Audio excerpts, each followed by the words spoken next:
બધા લોકો અહીં કોલેજ છે અને બધા લોકો અલગ અલગ પ્રકારની અહીં તો કોલેજમાં ઘણી બધી વિદ્યાઓ પણ ચાલે છે, કારણ કે 12-15 જેટલી અલગ અલગ સ્ટ્રીમ, બરાબર ને સર્વેશ્વરભાઈ? આપણે તો કંઈ એક સ્ટ્રીમની કોલેજ તો ચલાવતા નથી. તો કૃષ્ણમાં એક બહુ જ મોટું પાસું છે કે he is always innovative for reengineering and restructuring. આ લાઈફમાં આપણે બધાએ શીખવાનું છે.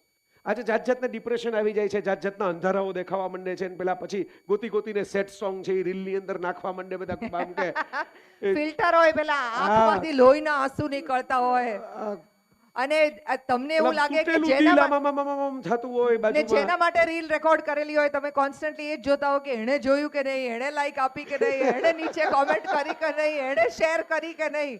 બાકી બધા બિચારા નીચે 100-150 જણા નીચે લખી ગયા હોય કે વાહ વાહ વાહ વાહ, પણ એની કઈ કદર ના હોય. પેલા એ કે પેલી એ કે નથી જોયું. આપણે કેનેડામાં વાત થઈ હતી, અમે હમણાં ઉને દેવકી સાથે કેનેડામાં કાર્યક્રમો કરવા માટે ગયેલા, ત્યારે અમારે ત્યાં વાત થઈ હતી કે પેલા કબૂતરોના ગીતો આવતા, મેને પ્યાર કિયામાં કબૂતર જા જા જા ને એવા. હવે તો પૂરું થઈ ગયું, લોકો ભૂલી ગયા એ પ્રકારનું. હવે ટપાલો જ લખાતી બંધ થઈ ગઈ એટલે કબૂતરોના રોલ નીકળી ગયા. હવે તો પિજન ફોબિયા થઈ ગયા છે. પણ હવે મહત્વની વાત એ છે કે બ્લુ ટિક ના ગીતોની હું રાહ જોઉં છું. હવે એકાદું તો આવવું જોઈએ કે બ્લુ ટિક ક્યું નહીં હુઆ શામ તક, સુબહ से लेकर, આમ જેને કહેવાય ને કે ભાઈ રાત તક हमने इंतजार किया कि वो ब्लू टिक हो जाए और ब्लू टिक हुआ लेकिन वो ऑनलाइन नहीं आए.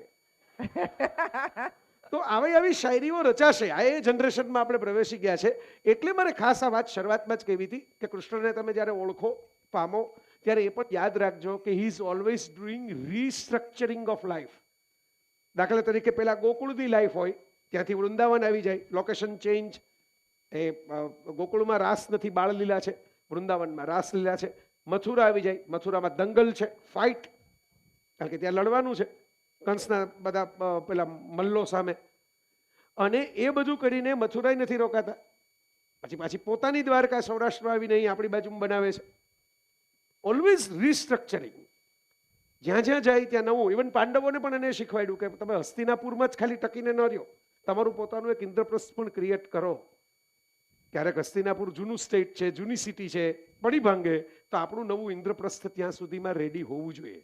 એટલે કોલેજ લાઈફમાં ખાસ યાદ રાખવાનું કે મૂવ ઓન કરવા માટે આપણે જમ્પિંગ કરતા રહેવાનું આગળ. મને ખબર છે આ મોસમ એવી છે અને આ ટાઈમ એવો છે, કાંઈ આપણે રક્તદાન કરીએ કે ન કરીએ કિડની માટે. હમણાં જ મને રાજકોટની અંદર ચર્ચા ચાલતી હતી કે કેડેવર ઓર્ગન માટેના દાન ઓછા થાય છે, એટલે ઘણા દર્દીઓ છે એમને પછી અમદાવાદ જતું રહેવું પડે, મુંબઈ જતું રહેવું પડે. તો આપણે એવા બધા દાન નથી કરતા, પણ મને આઈ એમ શ્યોર કાંઈ જેટલા બેઠા છે એ બધા હૃદયદાન રોજ કરતા હશે. કેટલાક લોકો તો સાચવીને 7-8 જગ્યાએ કરી આવતા હશે. હા, કે કોકને તો ફાયદો થાય એમ. એટલે તમે ભલે ને એમ કે માપતા અમારું હૃદય માપી લીધું, પણ જુઓ ને પાછું આપી દીધું ત્યારે તરફથી કેટલું કાપી લીધું. વાહ, આવી વાત પણ થતી હશે. અને કૃષ્ણ પાસેથી યંગ જનરેશને જો એક વાત પકડવાની હોય તો એ જ પકડવાની છે કે always be brave, be bold. તમારે ક્યાંય મૂંઝાવાનું નથી. ફક્ત 1% જોઈએ મોહબ્બતમાં, બાકીના 99 ખર્ચી નાખ હિંમતમાં. એક્ઝેક્ટલી. એટલે આમાં અહીંથી હા એમ માનીને આવ્યું કે આપણે કોઈકને આવું કહી શકશું, પણ હવે જમાનો ફરી ગયો છે. ઓક્સફર્ડ યુનિવર્સિટીનો છેલ્લો સર્વે એવું કહે છે કે 60% પ્લસ ફિમેલ સ્ટુડન્ટ્સ છે અને 39%ની આસપાસ મેલ સ્ટુડન્ટ છે. એટલે હવે હાલત એવી થઈ ગઈ છે કોલેજોની દુનિયામાં કે છોકરીઓને ખ્યાલ આવી ગયો છે, દીકરીઓને બધાને, કે ભાઈ હવે આપણે કરિયર નહીં બનાવીએ તો ફ્રીડમ નહીં મળે, પૈસા નહીં મળે, સારું કેરેક્ટર નહીં મળે, કોઈ પાત્ર ગોતવું હશે એ નહીં મળે. એટલે એ બધા કેરિયર ઉપર ફોકસ થઈ જાય છે. ને પછી અમારા ભાઈઓ બિચારા છે ને, એ કોઈક ગમી જાય એના ચહેરા ઉપર ફોકસ થઈ જાય છે, એટલે એમની કરિયર આમ જતી રહે છે, પેલી કરિયર આમ જતી રહે છે. એટલે જરા બેલેન્સ રાખવું.